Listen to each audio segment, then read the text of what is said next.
Bonjour à tous, j'espère que vous allez bien et que vous trouvez de quoi vous occuper en ces temps peu communs. Vous pouvez en profiter pour bosser un petit peu votre carte des vins. Alors évidemment c'est difficile d'aller écumer les bars à vin et les cavistes pour trouver des références, mais je suis sûre que vous trouverez ce dont vous avez besoin sur internet. J'ai choisi de vous adresser des enregistrements audio donc sur les différents thèmes qu'on aurait dû aborder en cours. Donc aujourd'hui nous allons parler de la Bourgogne. Avant de commencer, je voudrais m'adresser d'abord aux prépa A. Les prépa A, vous avez 2 cours de retard par rapport aux prépa B. Les prépa B ont fait déjà un cours sur la Champagne, que vous n'avez pas fait, et un cours sur l'accord mets et vin. Je vais vous envoyer dans le courant de la semaine un cours sur la Champagne et la semaine prochaine un cours sur l'accord mets et vin. Donc ça c'est pour les prépa A. De telle sorte que vous allez pouvoir rattraper le retard que vous avez et vous aurez voilà 2 semaines tranquilles pour le faire. Je sais que nous n'avons pas fini le cours sur Bordeaux, donc le cours que je vous enverrai cette semaine sur la Champagne, en début d'enregistrement, je ferai aussi un rappel sur Bordeaux et je vous enverrai évidemment à chaque fois les supports de cours qui concernent tous les thèmes en question. Alors, l'enregistrement de ce matin va durer, je pense, une petite heure. Vous avez normalement reçu un support de cours que vos délégués ont bien voulu vous faire parvenir. Si vous avez des questions, vous les notez, évidemment, elles sont bienvenues, bien sûr. Vous les envoyez à vos délégués qui voudront bien les réunir en un mail et me l'envoyer, de telle sorte que je pourrai répondre à vos questions de manière groupée. Donc, je vous invite à vous reporter donc, sur le haut PDF que je vous ai fait parvenir sur le vignoble de Bourgogne. Prenez la page numéro 1. Je vous ai mis donc une jolie illustration du vignoble de Bourgogne. C'est un très très beau vignoble. Donc comme vous le voyez sur la carte, le vignoble de Bourgogne se trouve à l'est de la France. Rapide données historiques. Le vignoble est introduit en Bourgogne par les Romains il y a à peu près 2000 ans. Et à cette époque, la vigne, elle est plantée en plaine, alors qu'aujourd'hui, elle est essentiellement plantée en coteaux, pour les meilleurs vignobles en tout cas. Au Moyen-Âge, les vignes sont plantées au milieu de coteaux. J'y reviendrai plus tard. Ce sont les moines qui vont développer les techniques de travail de la vigne et de la vinification. Souvenez-vous, l'importance de l'Église dans la prospérité du vignoble au Moyen-Âge, c'est le cas en Champagne et c'est beaucoup le cas en Bourgogne. Les moines se trouvent au Clos de Vougeot, qui est aujourd'hui un vignoble célébrissime, à l'abbaye de Cluny, à l'abbaye de Cîteaux, qui sont des lieux mythiques et des vignobles très réputés. Profitez du fait que vous êtes devant votre ordinateur pour aller jeter un coup d'œil sur Internet et voir à quoi ces lieux ressemblent.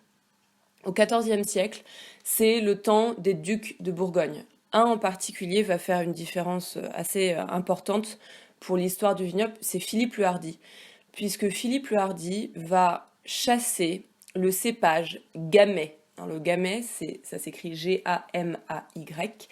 C'est le cépage unique de l'appellation Beaujolais qui se trouve au sud de la Bourgogne. C'est un cépage qui, avant le XIVe siècle, se trouvait partout en Bourgogne.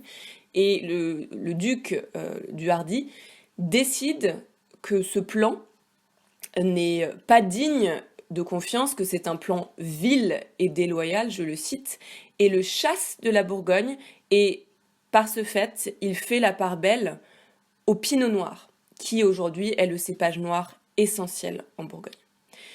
Au XVIe siècle, il y a une identification des parcelles et une codification des parcelles, que l'on appelle des climats en Bourgogne, j'y reviendrai, qui commence.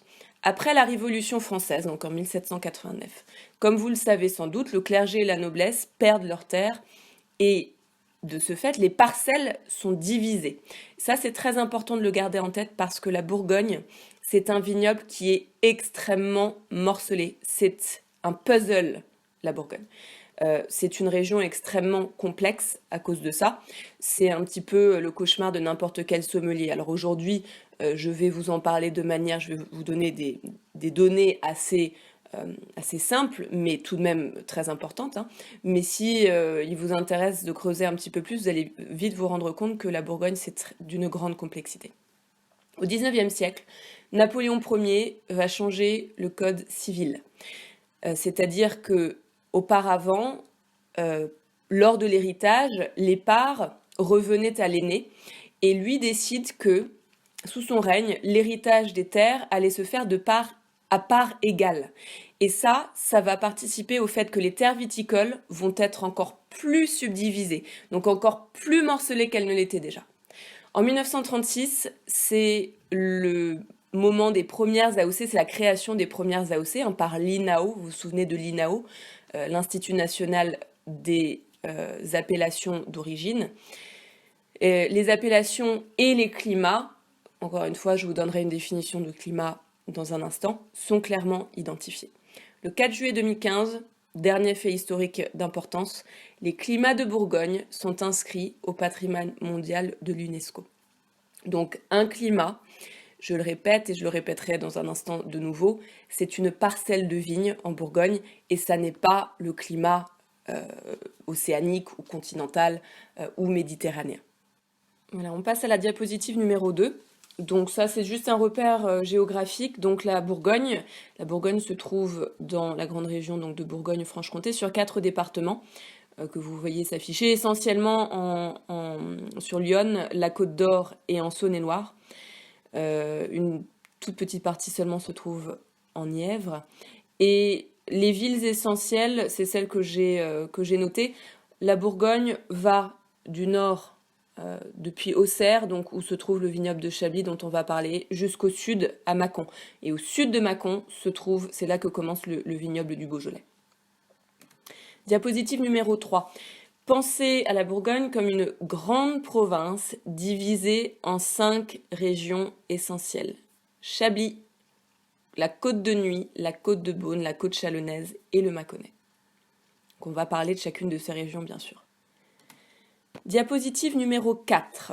Je vous donne quelques données sur la Bourgogne. Donc, à nouveau, je répète, le vignoble s'étend, donc là vous avez une petite carte sur la droite, de Chablis, donc, qui se trouve juste à côté d'Auxerre, jusqu'à Mâcon au sud, donc, où se trouve la région du Mâconnais. Ça fait en gros 230 km de long. Alors la Bourgogne, c'est une toute petite région, puisqu'elle s'étend sur environ 30 000 hectares. Souvenez-vous, Bordeaux, c'est 112 000 hectares, d'accord? Donc la Bourgogne, c'est minuscule. Mais par contre, la Bourgogne compte beaucoup plus d'AOC que Bordeaux. La Bourgogne compte 84 AOC et Bordeaux en compte 65. Alors, contrairement à ce que la plupart des gens ont tendance à imaginer, la Bourgogne, c'est essentiellement une région de production de vin blanc. Donc il y a à peu près 60% de vin blanc produit contre seulement 30% de vin rouge. Une grosse production d'effervescents, essentiellement en appellation crément de Bourgogne. Et alors, je vous ai dit tout à l'heure que le vignoble de Bourgogne était extrêmement compliqué, complexe, mais s'il y a bien quelque chose de facile à retenir en Bourgogne, c'est que la Bourgogne, c'est une région qui produit des vins à partir essentiellement de 2 cépages. Un cépage blanc qui est le chardonnay et un cépage noir qui est le pinot noir. Donc ça, pour le coup, c'est vraiment pas compliqué. Le climat, il est semi-continental, puisque dans l'ensemble, on est assez éloigné de l'influence de l'océan. Et par ailleurs, il est assez bien protégé des vents d'ouest par la forêt qui est plantée en haute coteaux, donc à l'ouest du vignoble.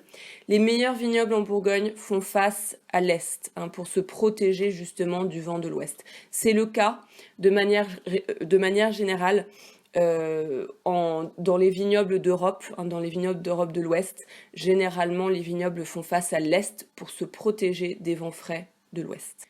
Les sols sont essentiellement argilo-calcaires et le pinot noir et le chardonnay se plaisent beaucoup sur ces sols. Ce sont des sols qui ont tendance à encourager une certaine vivacité, une certaine acidité dans les vins. L'argilo-calcaire, souvenez-vous, à Bordeaux, il y a des sols argilo-calcaires. Où se trouve-t-il?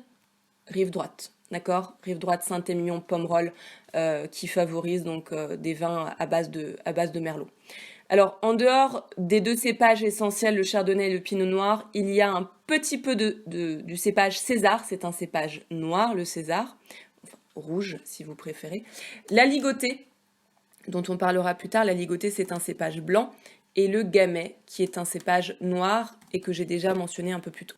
Alors, il faut savoir qu'une bouteille sur 2 de Bourgogne est exportée, essentiellement sur le marché américain et sur le marché britannique. Pourquoi? Parce que tout simplement, j'y reviendrai plus tard, les vins de Bourgogne sont particulièrement cher. C'est-à-dire que même un Bourgogne générique, c'est-à-dire une appellation régionale, je reparlerai de ça dans un instant, c'est 15 €, 20 € minimum. D'accord ? Si vous voulez boire un bon Bourgogne, il faut débourser au moins 25 ou 30 €. Donc c'est très très cher. Donc c'est beaucoup plus cher que les vins de Bordeaux.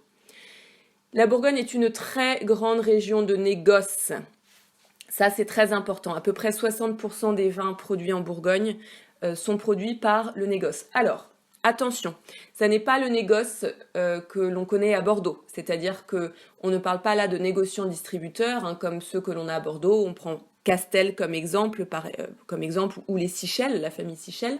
Donc eux, souvenez-vous, achètent les grands châteaux, hein, prenons l'exemple de Mouton Rothschild ou du château Latour, qui vont ensuite revendre à des distributeurs, que ce soit des restaurants, que ce soit des cavistes, etc. Là, on parle du négoce au sens où, en Bourgogne, il y a de nombreuses familles qui achètent du raisin ou du vin partout dans le vignoble et qui vont ensuite le vinifier, l'assembler et l'embouteiller sous leur propre nom. Donc je vous donnerai quelques noms justement à la fin de ce cours. D'accord ? Donc ça c'est très important parce que c'est vraiment ce qui façonne le vignoble bordelais. Le vignoble bourguignon. Ça marche de la même manière en Champagne, hein, pour ceux d'entre vous qui ont déjà fait la Champagne. Pour les autres, j'en parlerai donc cette semaine. On passe à la diapositive numéro 5. Quelques définitions. Alors, contrairement à Bordeaux, où on parle de château, en Bourgogne, une propriété viticole, c'est un domaine. C'est un terme qui désigne donc une propriété viticole qui entretient ses vignes, hein, donc qui fait pousser son propre raisin, et qui récolte ses propres raisins et qui vinifie ses propres raisins pour faire son vin dans ses locaux. D'accord ? Donc c'est la même définition que le terme château. Il faut savoir que la surface moyenne d'une propriété, d'une exploitation viticole en Bourgogne, c'est de 7,5 hectares, donc c'est tout petit. À Bordeaux, c'est de l'ordre de 18 hectares, d'accord ? Donc c'est plus de deux fois plus grand que la Bourgogne. Donc pourquoi ? Parce que, encore une fois, les parcelles en Bourgogne sont extrêmement divisées. Autre définition, le terme clos. Alors un clos, ça désigne des vignes entourées de murs de pierre. Alors à l'origine, ces murs servaient à protéger les vignes des troupeaux et à délimiter les parcelles. Et ce sont des clos qui, pour beaucoup, existent encore aujourd'hui. Alors le plus bel exemple, c'est le clos de Vougeot, qui existe depuis fort longtemps, puisque c'est là que s'étaient installés de nombreux moines. Je vous ai mis sur la diapositive suivante, donc diapositive numéro 6, une photo du clos de Vougeot. Donc le clos de Vougeot, aujourd'hui, c'est ce qu'on appelle un grand cru. Je vais vous expliquer dans un instant ce qu'est un grand cru. C'est un grand cru qui représente 50 hectares de vignes. Mais c'est un grand cru qui est divisé, donc ces 50 hectares de vignes sont divisés entre 80 producteurs. Voilà, c'est pour vous expliquer un petit peu la grande complexité de la Bourgogne. C'est-à-dire que vous pouvez, chez un caviste, vous retrouver face à un vin sur lequel il est indiqué Clos de Vougeot, mais vous pouvez en trouver plus de 80 différents. Alors le clos, ça n'est pas spécifique à la Bourgogne. Je reviens encore à la Champagne. En Champagne, vous avez aussi de nombreux clos. Je prends un des meilleurs exemples qui soit, c'est le Clos du Ménil, qui est un vin élaboré par Krug. J'en ai parlé au MPB, qui ont déjà fait la Champagne avec moi. Les MPA, je vous en parlerai également cette semaine. On passe à la diapositive numéro 7. Alors celle-ci, c'est sans doute la plus importante du cours, puisque c'est celle qui explique un petit peu la hiérarchie des appellations en Bourgogne, qui est un petit peu différente, puisque en Bourgogne, les grands crus désignent des appellations d'origine contrôlée. Alors, je reviens au cours sur Bordeaux. Lorsqu'on a vu Bordeaux ensemble, je vous ai expliqué qu'au sein même des appellations d'origine contrôlée, il y avait différentes hiérarchies. En bas de l'échelle, vous avez donc les appellations régionales. Je prends l'exemple de Bordeaux. Donc AOC Bordeaux, c'est une appellation régionale qui comprend tout le territoire de la Gironde. Donc où que vous soyez en Gironde, vous pouvez, si vous répondez au cahier des charges, vous appeler AOC Bordeaux. Ensuite, on peut mentionner les appellations sous-régionales, par exemple Médoc, Haut-Médoc, Entre-deux-Mers. Et puis tout en haut de l'échelle, vous avez les appellations villages ou les appellations communales, qui sont les plus petites appellations puisqu'elles correspondent à un territoire assez restreint, généralement autour du village ou de la commune qui a donné son nom à l'appellation. Donc ce sont généralement des appellations à Bordeaux qui font de l'ordre entre 200 et parfois 1500 hectares. Et ça, c'est donc les plus belles appellations puisque c'est celles dont le cahier des charges est le plus strict.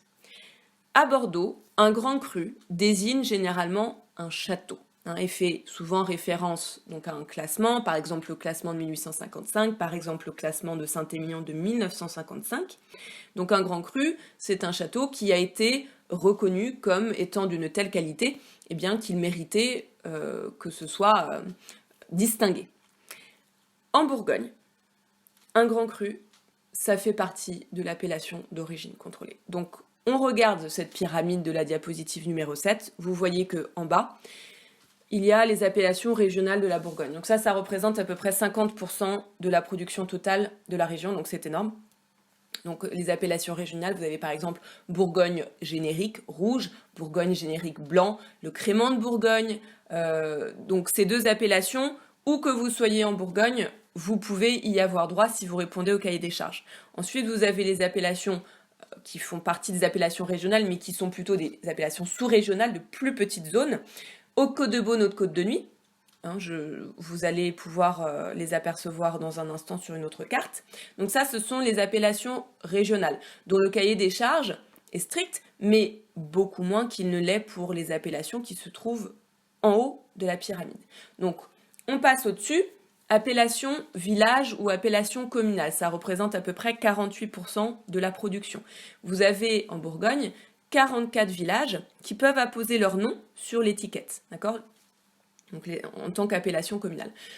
Je vous ai mis quelques exemples, l'appellation Meursault par exemple, l'appellation Nuit-Saint-Georges, mais vous pouvez aussi avoir Puligny-Montrachet, Vaune-Romanée, Gevrey-Chambertin, etc. Tout ça, ce sont des appellations villages. La petite particularité avec les appellations villages, c'est qu'il y a un certain nombre de ces villages sur lesquels se trouvent des parcelles, donc que l'on appelle des climats, qui ont été identifiés pour leur qualité particulière. Et ces parcelles, on leur a donné le nom de premiers crus. Il y en a 640 en Bourgogne, des premiers crus. Si vous avez la chance d'être vigneron et d'avoir un rang de vigne, par exemple, ou 2 ou 3, sur une parcelle qui a été désignée premier cru, eh bien vous pouvez apposer sur votre étiquette appellation, village, Meursault, premier cru, Perrières. Donc c'est une distinction, d'accord ? C'est toujours indiqué sur l'étiquette, bien entendu, et ça justifie généralement des prix absolument faramineux. Mais le premier cru, là, c'est une mention, une dénomination en plus de l'appellation village. Et enfin, en haut de l'échelle, donc le top du top, c'est les appellations grands crus. Donc ce sont des climats à nouveau, donc des parcelles, qui ont été identifiées, elles, pour être absolument fabuleuses, donc donner des vins, des raisins d'une qualité sublime. Il y en a 33 en Bourgogne. Ce serait bien que vous alliez jeter un coup d'œil sur les 33 grands crus de la Bourgogne. Je vous demande pas de les connaître tous, mais au moins quelques-uns. Je vous ai mis les plus célèbres, Chambertin, la Romanée-Conti que vous connaissez. Alors attention, il y en a deux. Il y a la Romanée et il y a la Romanée-Conti qui appartient exclusivement au domaine de la Romanée-Conti. Le Montrachet, qui se trouve à cheval sur la commune de Puligny et de Chassagne-Montrachet, qui est un grand cru en blanc. Les 3 autres sont des grands crus en rouge. Alors, ces grands crus, ils ont la possibilité, c'est-à-dire que sur une bouteille, sur une étiquette d'un tel vin, vous n'avez pas le nom de la commune, vous avez seulement le nom du grand cru. Donc les producteurs n'ont pas à nommer le nom de la commune auquel le Grand Cru est rattaché. Il n'y a que le Grand Cru qui figure sur l'étiquette. Donc ils sont tellement extraordinaires, ces Grands Crus, qu'on leur a donné leur propre appellation d'origine contrôlée. Donc ça représente une toute petite partie de la production, puisque c'est seulement 2% environ. Ça, évidemment, inutile de préciser que ce sont des vins qui sont épouvantablement chers. Alors, épouvantablement cher, et par ailleurs, ça n'est pas toujours justifié. La grande difficulté en Bourgogne, et la grande différence qui existe avec Bordeaux, c'est que donc à Bordeaux, un grand cru ou un cru, c'est un château. Alors qu'en Bourgogne, c'est la terre qui est classée, d'accord ? Sauf que, si demain on vous appelle et qu'on vous dit bah tiens tu as hérité d'une parcelle d'une rangée de vignes en Grand Cru Claude Vougeot, bon bah très bien, mais vous savez pas faire du vin, donc vous aurez beau avoir des raisins magnifiques, et bien votre vin il sera certainement médiocre. Et malheureusement, c'est le cas beaucoup en Bourgogne, c'est-à-dire qu'en Bourgogne, c'est bien d'aller privilégier donc un premier cru ou un grand cru, mais attention aux producteurs. Le vigneron qui a fait le vin est encore plus important que la provenance du raisin, parce que bah, on peut faire de grands vins bien sûr avec des beaux raisins, mais on peut aussi faire des choses très moyennes. Alors, la diapositive suivante, la diapositive numéro 8, je vous l'ai mis pour que vous compreniez un petit peu cette histoire de climat, parce que je sais que c'est compliqué. Donc un climat, je le répète, c'est une parcelle de vigne bien identifiée, d'accord ? On lui a donné un nom, donc ce sont en quelque sorte des lieux-dits, les climats. Il y a en Bourgogne 1247 climats identifiés, donc 1247 parcelles de vignes qui ont été délimitées. Pourquoi ? Parce qu'on estimait bien, que chacune de ces parcelles était différente de l'autre. Je vous ai mis sur donc, la diapositive la délimitation de l'appellation Alos Corton, pour que vous puissiez voir que toutes les parcelles donc, qui sont sur cette diapositive, donc ce sont ces fameux climats dont je vous parle. Sauf que vous voyez que tous ces climats, ils ne sont pas forcément considérés de la même manière. Donc vous voyez que les parcelles qui sont les plus pâles, ce sont tout simplement des climats, tout court. Alors que celles qui sont d'un rose poudré un petit peu plus foncé, ce sont les parcelles qui sont en premier cru. Et puis celles qui sont carrément en foncé, ce sont les grands crus. Hein, celles qui sont en rose foncé et celles qui sont en cuivré, je dirais, ce sont toutes des grands crus. Donc, vous pouvez vous trouver à Alos Corton, d'accord, sous l'appellation village Alos Corton, mais vous pourriez très bien avoir un climat, être vigneron sur un climat qui n'est pas premier cru, tout comme vous pourriez avoir la chance d'être sur un climat qui est premier cru, auquel cas vous pouvez le signifier sur votre étiquette. Donc par exemple, les Chaillots, premier cru.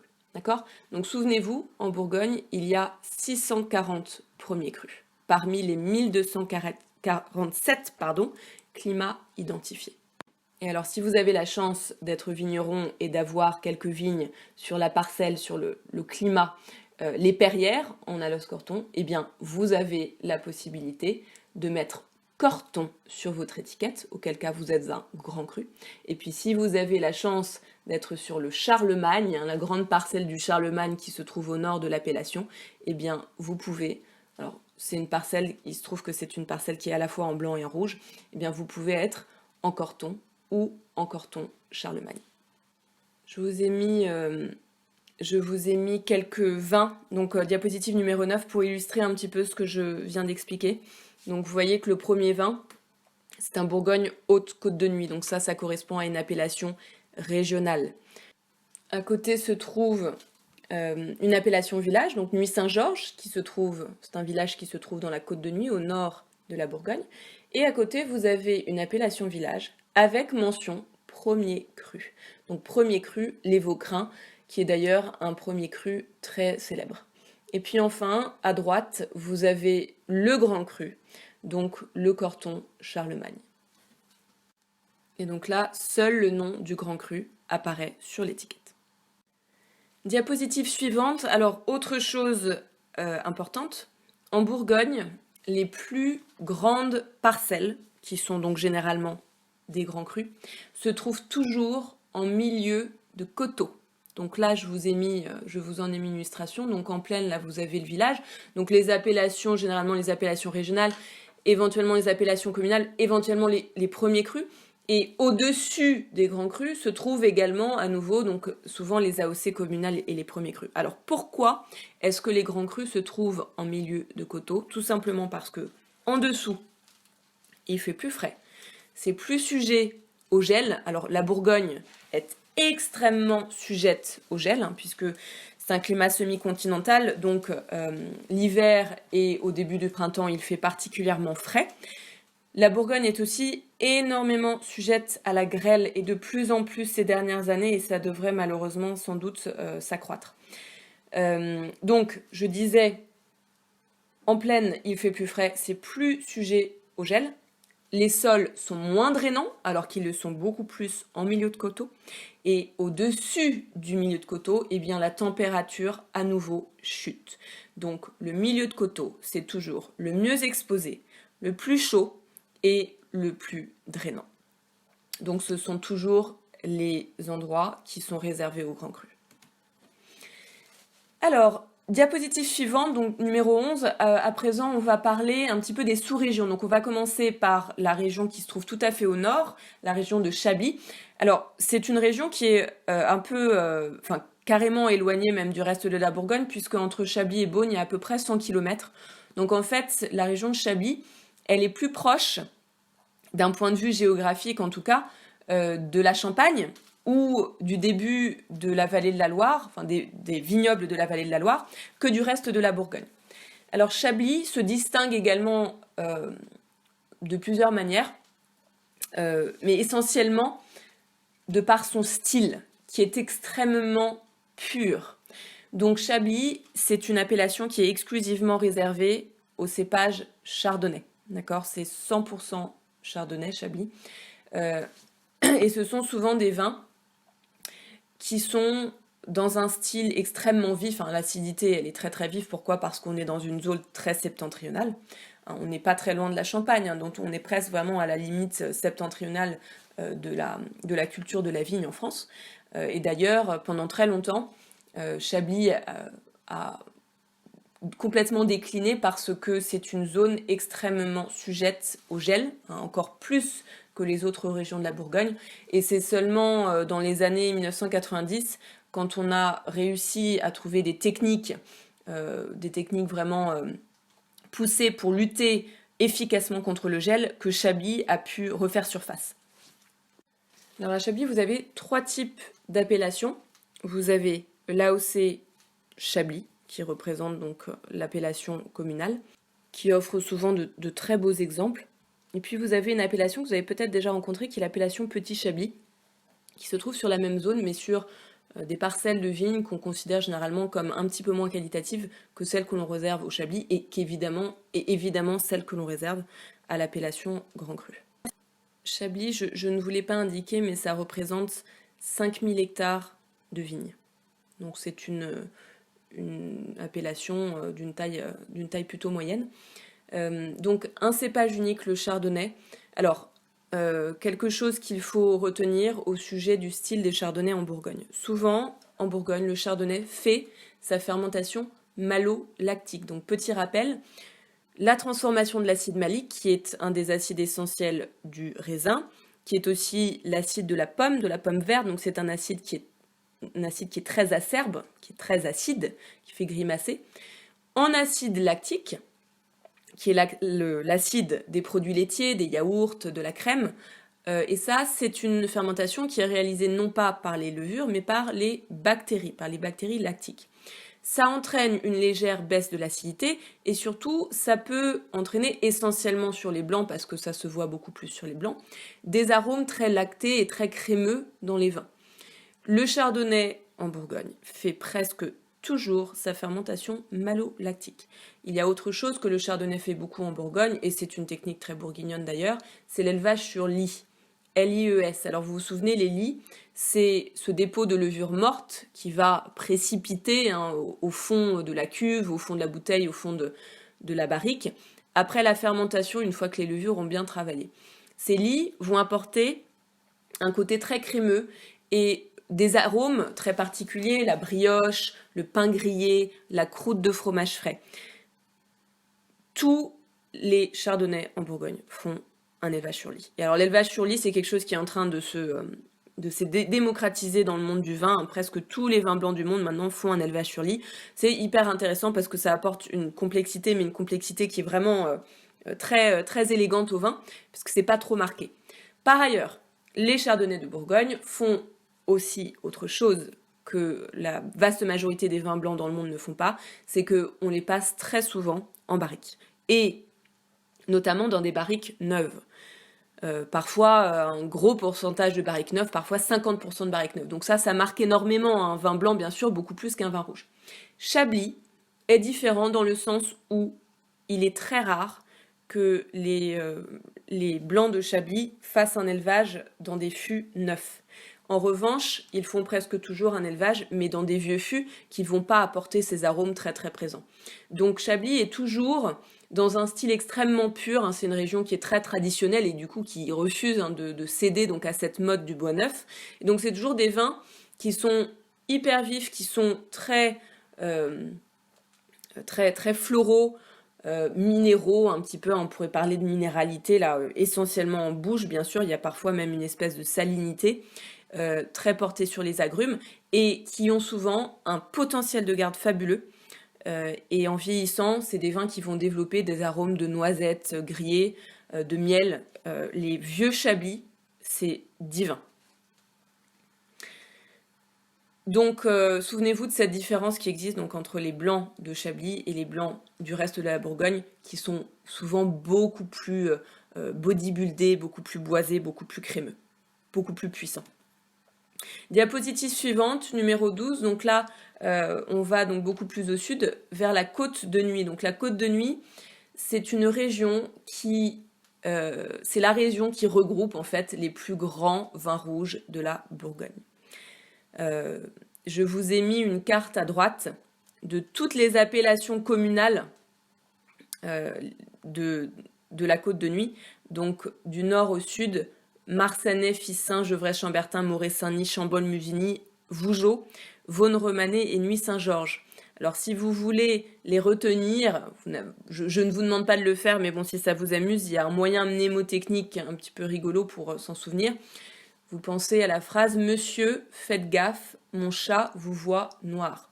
Monsieur pour Marsanais, faites pour Fissin, gaffe pour Gevrey-Chambertin, Mont pour Moret-Saint-Denis, chat pour Chambol-Musigny, vous pour Vougeot, voix pour Vaune-Romanée et noir pour Nuits-Saint-Georges. Voilà. De cette manière, vous vous souvenez de toutes les appellations communales de la Côte de Nuits. Alors c'est là que se trouvent, à l'exception de Musigny qui est dans la Côte de Beaune, tous les grands crus en rouge. Donc exclusivement du pinot noir, bien sûr. Alors attention, hein, il y a des vins blancs en Côte de Nuits, mais les plus grands vins, les plus célèbres, sont des vins rouges, donc avec du pinot noir. Des vins qui sont d'une grande finesse, mais parfois avec une structure assez importante, et évidemment presque toujours un très très grand potentiel de garde. La Côte de Beaune, alors la Côte de Beaune, donc c'est au sud de la Côte de Nuits. Les deux mis ensemble forment le département de la Côte d'Or, d'accord, la Côte de Nuits et la Côte de Beaune. Vous avez peut-être déjà entendu ce nom de Côte d'Or. C'est là que se trouvent les plus grands vins blancs de la Bourgogne, donc les plus grands chardonnays, je dirais même peut-être les plus grands chardonnays du monde, et certainement en tout cas les plus chers. Donc là on retrouve un style qui est complètement différent de celui que j'ai décrit plus tôt, donc à Chablis. Là ce sont des vins qui font systématiquement leur fermentation malolactique et qui très souvent, font un long élevage en barrique neuve.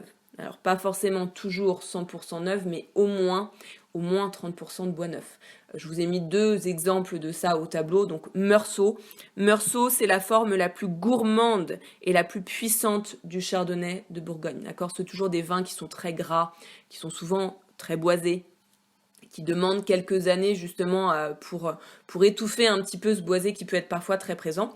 Puis je vous ai mis aussi l'exemple de Bâtard Montrachet. Alors attention, hein, c'est pas Montrachet, c'est Montrachet, qui est un des plus célèbres grands crus en blanc. Hein, c'est que du vin blanc, ça, Bâtard Montrachet. de la Côte de Beaune. Ce sont des vins qui peuvent aussi montrer un excellent potentiel de garde. Et ce sont des vins inabordables.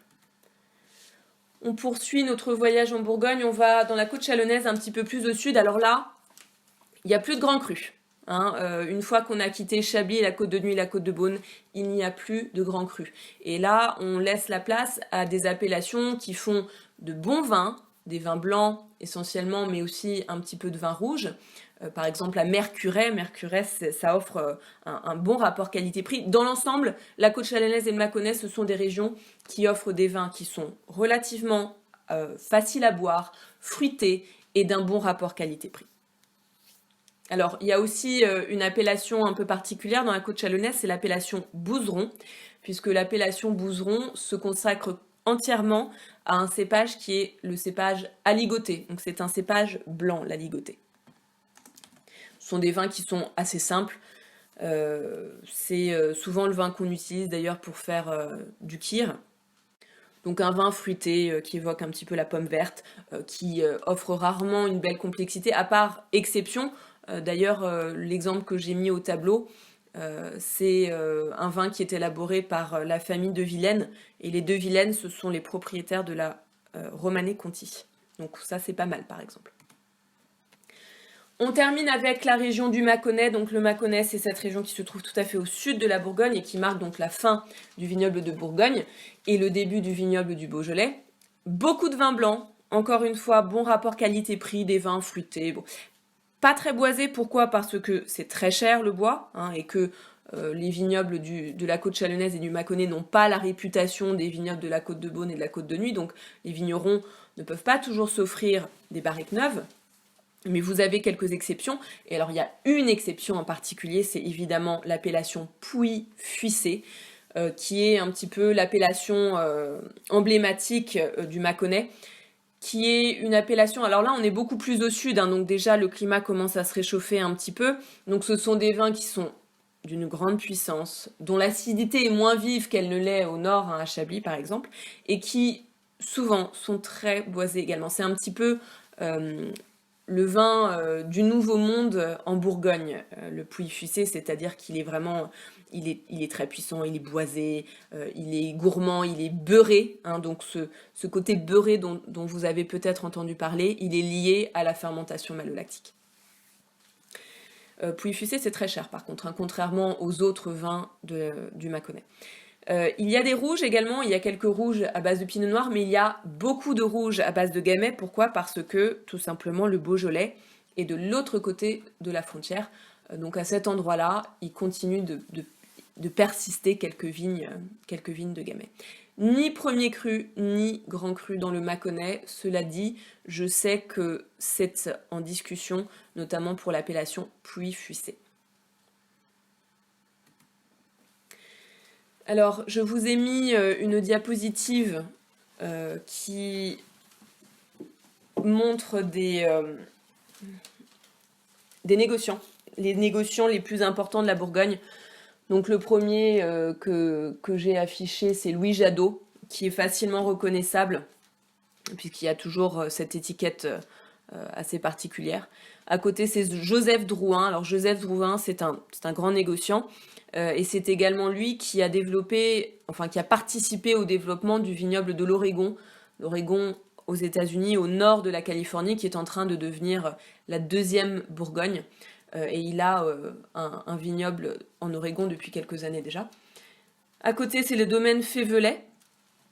Ensuite, Bouchard Père et Fils. Bouchard Père et Fils, c'est le premier négociant de Bourgogne, à s'être installé en Bourgogne. Et enfin, vous avez Louis Latour, qui lui aussi est très connu et facilement identifiable.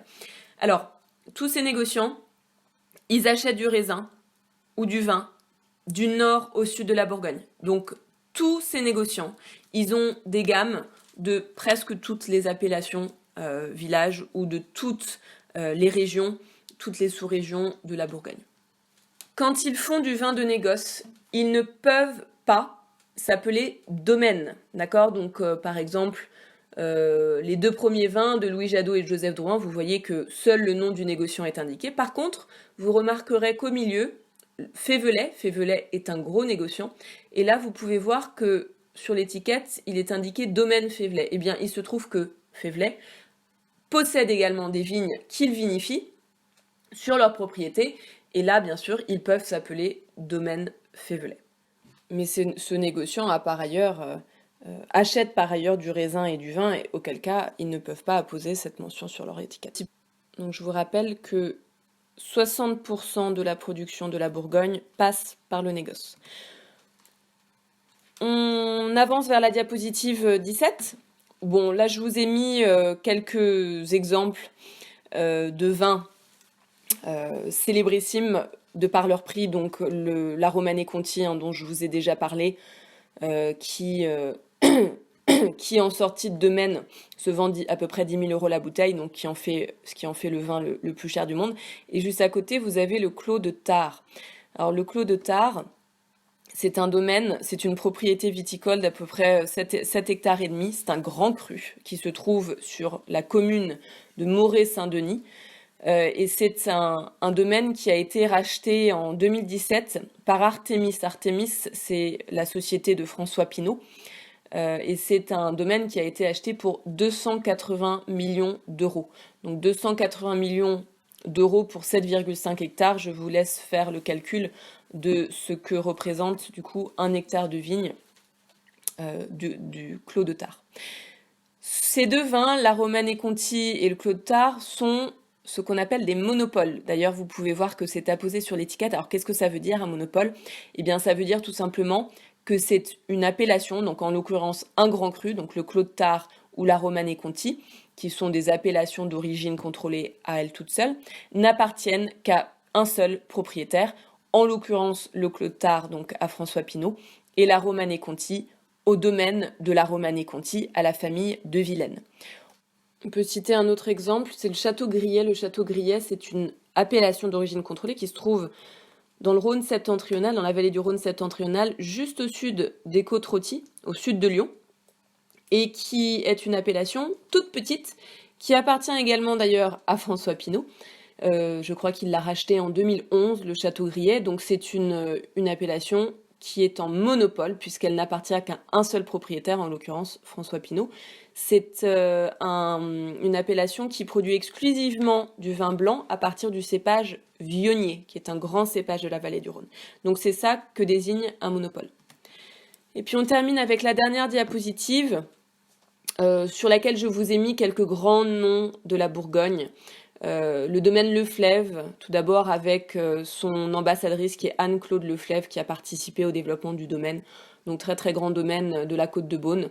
Là je vous ai mis l'exemple du grand cru Chevalier Montrachet. Vous avez le domaine Le Roi juste en dessous, avec encore une femme, une grande ambassadrice du domaine Le Roi, la Loubise Le Roi, qui est une femme un petit peu fantasque. Vous pouvez taper son nom sur internet. À côté vous avez Henri Jaillet, donc Henri Jaillet c'est vraiment un des plus grands ambassadeurs de la Bourgogne, et notamment de l'appellation Vosne-Romanée qui se trouve dans le vignoble de la Côte de Nuits. Et là, vous avez son plus bel exemple, le Cros Parentou, qui est un premier cru qu'il a rendu célébrissime. Donc aujourd'hui, c'est un des crus les plus mythiques de la Bourgogne. Donc Henri Jaillet, grand personnage. Ensuite, je vous ai mis la Tâche. La Tâche, c'est un grand cru en monopole, puisqu'il appartient entièrement au domaine de la Romanée Conti, donc le domaine de la Romanée Conti dont les propriétaires sont la grande famille de Vilaine, qui elle aussi est évidemment une famille mythique de la Bourgogne. Et puis pour terminer, je vous ai mis une étiquette du vignoble de Montille. Hubert de Montille était aussi un très grand personnage du vignoble de Bourgogne. Et d'ailleurs, ça me fait penser que vous pourriez peut-être profiter du fait que on n'a pas beaucoup d'activités en ce moment pour regarder certains des films que je vous avais peut-être recommandés en début d'année. Je ne sais pas si vous aurez eu l'occasion de les regarder. Donc je vous fais un petit rappel. Je pense immédiatement à Mondovino, puisque Hubert de Montille apparaît dans Mondovino. Donc Mondovino, c'est ce documentaire qui est sorti, je pense qu'il y a plus de 10 ans maintenant, sur le vignoble de Bourgogne, de Bordeaux, de Californie, dans lequel on voit apparaître des personnages très importants du monde du vin, notamment Robert Parker, ce journaliste américain dont je vous avais parlé. C'est peut-être l'occasion aussi de regarder les sommes. Donc les sommes, c'est ces documentaires sur des sommeliers américains qui se lancent dans le concours du meilleur sommelier du monde. Il y en a 3 maintenant, je crois. Alors pendant un temps, les 2 premiers étaient sur Netflix et malheureusement, c'est plus le cas. Donc vous voyez, si vous arrivez à les trouver, ça s'appelle Somme, donc SO2M, de sommelier. Ça, ce sont des documentaires vraiment, vraiment chouettes à regarder, très intéressants. Je pense aussi, puisque il a été question aujourd'hui du Pinot Noir, je pense aussi à un film américain qui s'appelle Sideways, Sideways, qui est sorti en 2004 et qui a bouleversé le monde du vin aux États-Unis. Alors c'est pas un film passionnant, mais c'est un film intéressant quand on s'intéresse au monde du vin, parce que c'est un film que tous les Américains ont regardé et qui a fait que à sa sortie, ils se sont tous mis à boire du pinot noir en grande quantité et qu'ils ont cessé de boire du merlot. Si vous regardez le film, vous comprendrez pourquoi. Et ça, c'est vraiment intéressant parce que pendant très longtemps, le monde entier a bu du Cabernet Sauvignon, parce que le Cabernet Sauvignon, bah, c'était le chouchou de Robert Parker, parce qu'il est puissant, il est costaud, il est masculin, hein, entre guillemets, évidemment. Et que à côté de ça, bah, le Pinot Noir, il est fin, il est élégant, donc du coup, il était un peu méprisé. Jusqu'à la sortie donc de Sideways en 2004, quand les rôles se sont inversés. Donc pour cette raison, je vous le recommande. Et un dernier film auquel je pense, c'est Bottle Shock. Donc bottle comme la bouteille en anglais et shock comme le choc. Ça, c'est une comédie très très bien avec cet acteur américain là, cet acteur anglais plutôt, dont j'ai oublié le nom, qui joue Rogue dans Harry Potter, et qui retrace le parcours d'un journaliste anglais qui s'appelle Steven Spurrier, qui en 1976 s'est rendu aux États-Unis pour déguster les vins californiens, dont à l'époque personne ne parlait bien sûr, et en a rapporté quelques-uns, donc des grands chardonnays et des grands cabernets sauvignon, qu'il a décidé de soumettre à un jury de grands pontes du monde du vin, pour qu'il les déguste à l'aveugle, face à certains de nos plus grands vins français, donc de grands Cabernet Sauvignon, Châteaubriand par exemple, et de grands Bourgogne blancs justement. Et en fait, ce qui s'est passé aux grandes dames des gens qui étaient présents pour le déguster, c'est que les vins qui sont arrivés en première position lors de cette dégustation à l'aveugle, c'est évidemment les vins californiens. Et donc ça a fait scandale. Et c'est grâce à cet événement qu'aujourd'hui, on voit ces vins californiens partout dans le monde et à des prix faramineux. Donc Bottle Shock, voilà, c'est l'histoire un peu romancée de cet épisode de l'histoire du monde du vin. Voilà. Écoutez, j'espère que j'ai été assez claire. C'est pas évident de faire court sans vous pour me faire face et pour me poser des questions et m'interrompre. Donc si vous avez des questions sur le sujet, sur le cours d'aujourd'hui, n'hésitez pas à me les soumettre, donc par le biais de vos camarades délégués qui me les feront passer par mail. Et puis, vous voyez, là, ce cours aujourd'hui, il a duré un petit peu moins d'1 heure. Donc, je vais vous charger de faire un exercice à me rendre. Je n'ai pas parlé délibérément du chardonnay et du pinot noir, dans le sens où je ne vous ai pas parlé de leur style, de leur profil, etc., puisque j'aimerais que ça fasse partie de votre travail de recherche. Donc ce que vous allez faire maintenant, pendant l'heure qui reste, c'est que vous allez me préparer une fiche sur le chardonnay et sur le pinot noir, où vous allez me parler du style des vins, donc de leur palette aromatique, de leur structure, des endroits clés où ils sont cultivés, donc que ce soit en France ou à l'étranger, et puis me faire quelques suggestions d'accords mets et vins, hein, au moins 2. Alors je sais que certains d'entre vous n'ont pas suivi mon cours sur les accords mets et vins, mais justement c'est pas grave, ça peut être intéressant de voir un petit peu quel est votre point de vue, votre idée de l'accord mets et vins. Donc vous faites ça, aujourd'hui on était censé se voir de 16h à 18h je crois, donc vous écoutez cet enregistrement à 16h, et puis vous me rendez ce travail pour, disons, 18h30 max. Voilà, et puis je vous ferai un retour dans la semaine. Voilà, je vous souhaite de bonnes révisions.